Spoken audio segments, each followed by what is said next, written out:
मेरे अपने परिवार सेक्टर 56 की पावन धरा पर मंचासी इंडियन नेशनल लोकदल पार्टी की महिला नेत्री, आपके सुख दुख के साथी जगजीत कौर पन्नू जी, भाई सरदार कुलवंत सिंह जी, RWA के प्रधान मेरे अजीज मित्र भाई सतपाल जी, मंच संचालन कर रहे देवतिया साहब, पूर्वांचल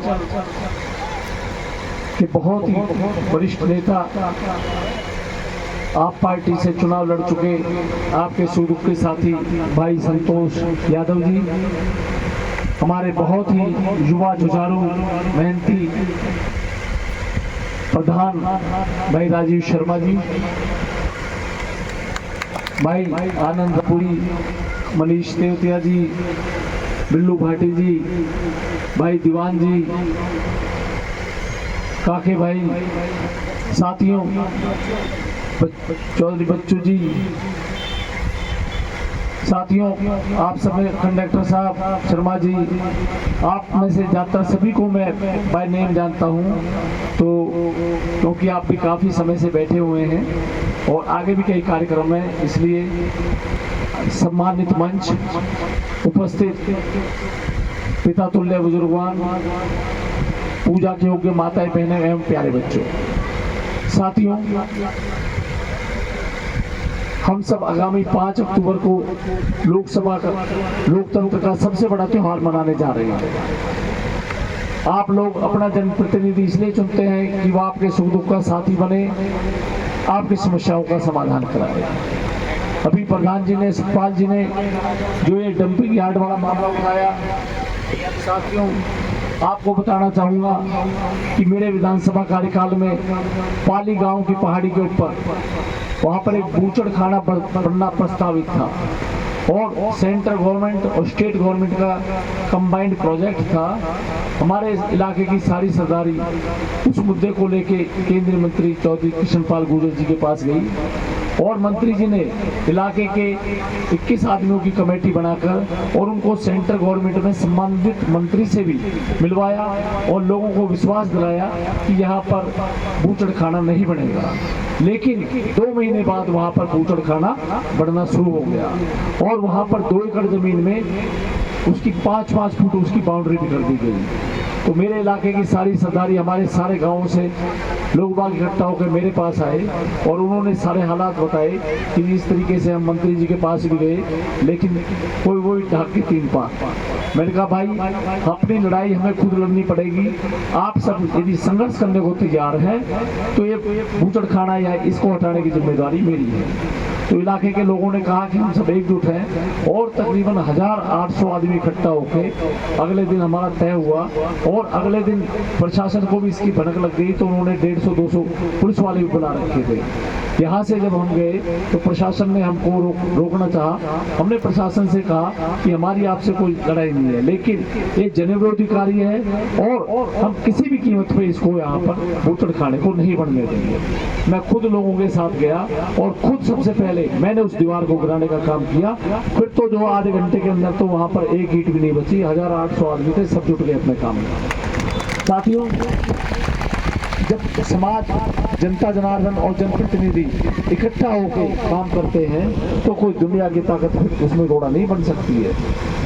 जब मैं यहाँ से चंडीगढ़ गया तो माननीय मुख्यमंत्री जी बहुत नाराज हुए, कहने लगे आपने ये क्या किया, वो तो जो है सेंट्रल गवर्नमेंट और स्टेट गवर्नमेंट का कंबाइंड प्रोजेक्ट था। मैं अपना रेजिग्नेशन अपनी जेब में लिख के ले गया था। मैंने जाते ही सीएम साहब को अपना रेजिग्नेशन सौंपा। मैंने कहा सीएम साहब अगर मेरे क्षेत्र की जनता जनार्दन परेशान है तो मुझे ऐसी विधायकी नहीं चाहिए, ये पकड़िए आप। तो माननीय मुख्यमंत्री जब मैंने ये बात कही तो उन्होंने मेरी पीठ थपथपाई और कहा, नगेंद्र, मुझे ऐसे ही जनप्रतिनिधि चाहिए जो जनता की वास्तव में उस परिवार, अपना परिवार मानते हैं। और जब भी डीसी महोदय को सीएम साहब ने फोन करके आदेश किए कि जब तक मेरा विधायक फरीदाबाद वापस पहुंचे उससे पहले इस डंपिंग यार्ड को यहाँ से शिफ्ट कर दो, और वो शिफ्ट हुआ। तो हमने तो पहले करके दिखाया है, तब हम कह रहे हैं। लेकिन साथियों, लोकतंत्र के अंदर उस समय हमारे पास 3 लाख जनता की ताकत थी और बिना ताकत के कोई बात बनती नहीं है। मैं अपनी सरदारी को यही विश्वास और भरोसा दिलाता हूं कि साथियों, आप लोग अपना आशीर्वाद रूपी वोट देके विधानसभा में भेजने का काम करें। ये यहाँ पर जो डंपिंग यार्ड है ये आपको दूर दूर तक नजर नहीं आएगा। मेरा सबसे पहला जो काम होगा, मेरा जो सबसे पहले काम होगा, उधर आप लोगों के आशीर्वाद से विधानसभा में आपकी शपथ होगी और इधर ये आपका डंपिंग यार्ड यहाँ से 9-11 हो जाएगा। तो साथियों, आप लोगों ने यहाँ बुलाकर जो मान सम्मान प्यार दिया,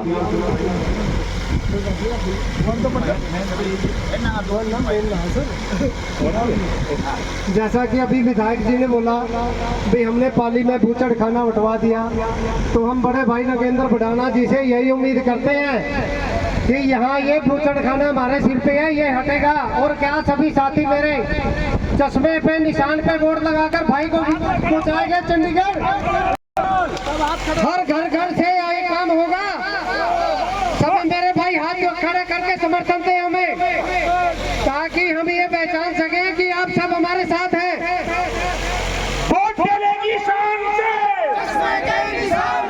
वोट डलेगी शान से। और दूसरी हमारी जो मांग है, ये हमारे कृष्णपाल गुर्जर जी 4 साल पहले हमारे सेक्टर में एसटीपी का उद्घाटन करके गए थे, जो कि आज तक 2 साल का कार्यकाल में काम पूरा होना था और ये काम आज भी पूरा नहीं हुआ, जिसकी वजह से सेक्टर पूरी गंदगी का नरक जीवन जी रहा है। ये यहीं पड़ोस में ही सारा गंदा पानी निकाल रहे हैं, जगह जगह मच्छर है, कोई प्रशासन सुनवाई नहीं हो रही। हम ये चाहते हैं आपकी सरकार में आपकी हिस्सेदारी हो और ये हमारे तुच्छ जो छोटे मोटे काम हैं जिनके लिए जनता बहुत परेशान है, आप इनको पूरा करें।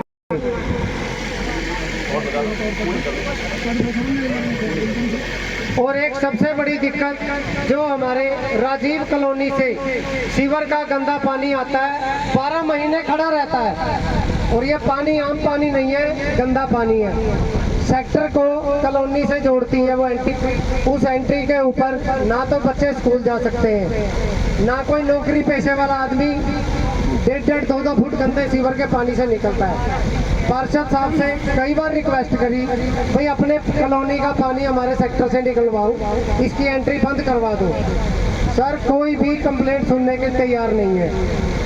और एक बिजली की समस्या, मैंने कई बार भी पत्र लिखे हैं विभाग को। हमारे पूरे सेक्टर 2006 का बसा हुआ है, आज तकरीबन 18 साल हो गए हैं। सारे सेक्टर में बिजली की लाइन जर्जर हालत में है, कभी भी बारिश में तार कोई सी भी कहीं से टूट कर गिर जाती है। कितनी बार एससी साहब को मेल करी, कंप्लेंट करी, कोई सुनवाई नहीं है। हम आपसे उम्मीद करते हैं, ये हमारे सेक्टर की छोटी छोटी समस्या है, आप इनको जैसे ही शपथ लेंगे हमारे इस समस्या का निवारण करें। धन्यवाद। जय हिंद, जय भारत। अभी प्रधान जी ने 2-3 समस्याएं बताई, एक तो सीवरेज की और जो एसटीपी है वो अभी तक शुरू नहीं हो पाया है। तो मैं आपको बताना चाहूँगा, ये एसटीपी जो 130 mld का एसटीपी है, मेरे विधानसभा कार्यकाल में मैंने इसको मंजूर कराया था, क्योंकि हमारे यहाँ पर जो 50 mld का एसटीपी बना हुआ है और हमारी 3 विधानसभाओं का सीवर का पानी बल्लभगढ़, एनआईटी और पटखल, 3 विधानसभाओं का सीवर का पानी इसमें आता है। जो सीवर का पानी आ रहा है वो 70 से 80 mld आ रहा है, क्षमता है मात्र 50 mld, तो जिसकी वजह से वो ओवरफ्लो होता है। क्योंकि हमारी विधानसभा के बिल्कुल नज़दीक है, सबसे ज़्यादा उससे प्रभावित हम होते हैं। जैसे ही हमारा 130 mld का नया एसटीपी काम करना शुरू करेगा, आपकी जो सीवेज की समस्या है इसका परमानेंट समाधान होगा और आपकी जो सीवर है वो 10 फीट डाउन चली जाएगी जिस दिन वो शुरू हो जाएगा। बहुत जल्दी, क्योंकि बिना ताकत के, बिना सरकार के आप सभी जानते हैं कि कोई काम नहीं हो पाता है। तो इसलिए आप लोग, मैं तो अपनी सरकारी से, अपने बुजुर्गों से, नौजवान साथियों से, माता बहनों से एक ही बात कहना चाहूँगा कि अब मात्र एक हफ्ते का समय रह गया है, क्योंकि 3 तारीख को आचार संहिता के तहत जो है हमारा जो चुनाव प्रचार है वो बंद हो जाएगा। तो मैं आपसे ये निवेदन करना चाहता हूँ कि एक हफ्ते का समय आप अपने भाई, अपने बच्चे के लिए दे दें और फिर 5 साल ठोके काम लो। आपकी चाहे सीवर की समस्या है, चाहे आपकी बिजली के तारों की समस्या है और सफाई व्यवस्था से संबंधित समस्याएं हैं, इन तमाम समस्याओं का समाधान किया जाएगा। साथियों, आज हरियाणा प्रदेश के अंदर जो राजनीतिक हालात हैं, किसी भी पार्टी की स्पष्ट सरकार नहीं आ रही है, ना तो भाजपा की सरकार बन रही है और ना ही कांग्रेस की सरकार बन रही है। आज हरियाणा प्रदेश के अंदर बहुजन समाज पार्टी और इंडियन नेशनल लोकदल पार्टी गठबंधन की कम से कम जो 20 से 25 सीटें आ रही हैं और हरियाणा का मुख्यमंत्री चौधरी अभय सिंह चौटाला जी बनने जा रहे हैं, क्योंकि दोनों भाजपा कांग्रेस को रोकने के लिए और कांग्रेस भाजपा को रोकने के लिए वो जो है बसपा इंडियन लोक गठबंधन को अपना समर्थन देंगी और चौधरी अभय सिंह चौटाला जी आप लोगों के सहयोग और आशीर्वाद से हरियाणा प्रदेश के मुख्यमंत्री बनेंगे। साथियों, एक और खुशखबरी आपको देना चाहता हूं कि आगामी 29 सितंबर को आप सबके प्यारे किसान, मजदूर, छत्तीस बिरादरी के नेता, आपके हकों की लड़ाई को लड़ने वाले चौधरी अभय सिंह चौटाला जी फौज गांव के अंदर शाम को 5 बजे एक बहुत बड़ी विशाल जनसभा को संबोधित करेंगे। आप सभी साथियों से मेरी हाथ जोड़ के प्रार्थना है कि आप सभी अपने साथियों से भारी तादाद में पहुंचकर चौधरी अभय सिंह चौटाला जी के विचारों को सुने। साथ ही साथ आपसे पूरा उम्मीद, विश्वास और भरोसा है कि आप लोग आगामी 5 अक्टूबर को अपना एक बेशकीमती वोट चश्मे के सामने वाले बटन पर दबाकर अपने भाई, अपने बच्चे को विधानसभा में पहुंचाने का काम करेंगे, ताकि हम और आप मिलकर आपके हकों की लड़ाई को लड़ सकें और जो आपकी समस्याएं हैं उनका समाधान कर सकें। आप लोगों ने यहाँ बुलाकर जो मान और सम्मान की सूचक पगड़ी पहनाई, परमपिता परमेश्वर को, अल्लाह ताला को, वाहेगुरु जी को साक्षी मान के अपनी सरदारी को विश्वास और भरोसा दिलाता हूँ। जिस उम्मीद और विश्वास के भरोसे आप लोग अपना आशीर्वाद दे रहे हैं, मैं आपके उम्मीद और विश्वास की कसौटी पे खरा उतरने का हर संभव प्रयास करूंगा। साथियों, आप सबने जो अपना बेशकीमती समय दिया उसका तहे दिल से आपका बहुत बहुत धन्यवाद, बहुत बहुत शुक्रिया। और साथियों, मैं एक नारा लगाऊंगा, मैं कहूंगा बटन दबाओ शान से, आप लोग कहना चश्मे के निशान। मेरे भाइयों बटन दबाओ शान से, भाइयों बटन दबाओ शान से, मेरी माताओं बहनों बटन दबाओ शान से, माताओं बहनों बटन दबाओ शान से, मेरे युवा साथियों बटन दबाओ शान से, मेरे 36 बिरादरी समाज के लोगों बटन दबाओ शान से। धन्यवाद। जय हिंद, जय भारत।